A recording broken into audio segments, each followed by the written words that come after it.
3:25 on a sunny Sunday afternoon, 30 players all fit, all determined and waiting. They follow the brass band around the field to the tune of Sean South of Garryowen. They look up towards the hill. It's Championship Day. St Jarlath's versus St Grellan's, two overwhelming rivals. Both have won 17 county championships each. St Grellan's winning out intermediate level last year, a big day for our club, as St Jarlath's finishing in the top 5 of senior level. I was sure both teams would rise to this occasion in Fitzgerald Park, Carna.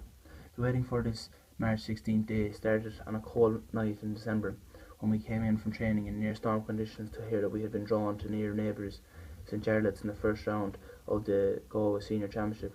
The reaction wasn't different.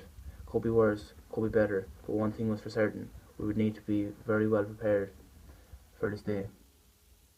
All during the next 4 months, we spent 2 nights a week working ourselves to near exhaustion, 100 metres by 10 in sprints, 6 laps around an oozing mud track in 12 minutes, down 50 press-ups and down 50 sit-ups.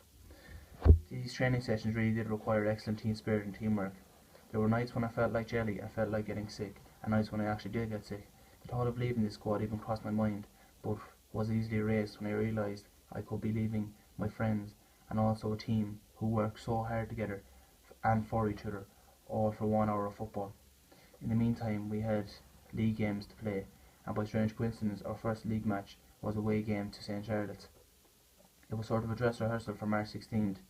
It was a tense affair, neither team wanting to fully show their hand, neither team wanting to hand the other the initiative. In the end, we struggled through by a point, 1-9 to 11 points. It was the start of a road which shot us to the top of the table, with a maximum of 12 points from 6 games, but Jarlath's were following closely in second with 10 points. The day was drawing closer. Soon it was Tuesday night before the big game. Training was light and concentrated on shooting, tackling and a few forward moves, but we had some selection worries, which meant that this game would require some serious teamwork without the big players. Captain Jim McNamara was out through a bad shoulder injury, whilst our big star full forward would be absent due to family commitments. They were the big headliners, although it did not stop there. We had a few other niggling injuries too, so the manager decided to defer team selection until Friday night. Friday night the team was announced. I was in. Brilliant.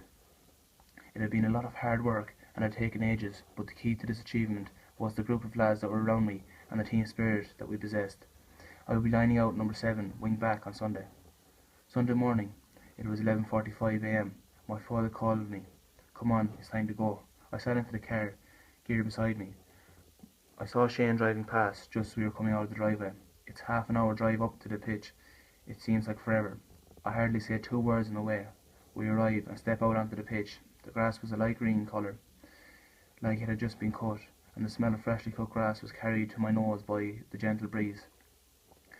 It's 12:30 PM. The manager comes out and says, "Right lads, get togged." In the dressing room, a few jokes and wisecrack were greeted with a few nervous giggles. The smell of deep heat was clogging the air. I was breathing faster, by now completely in the concentration zone. It was 11:55 PM. Time to parade. I picked up a blade of grass to check the wind. It was blowing from left to right, towards the hill. My mind drifted back over the months of training, slogging, hardship, enjoyment, waiting, and most importantly, teamwork. It was too late to blow it all now. The bland play are on the bean, the adrenaline flowing. The players break and start to line out. The referee picks up the ball, blows the whistle, throws in the ball. The waiting is over. Game on.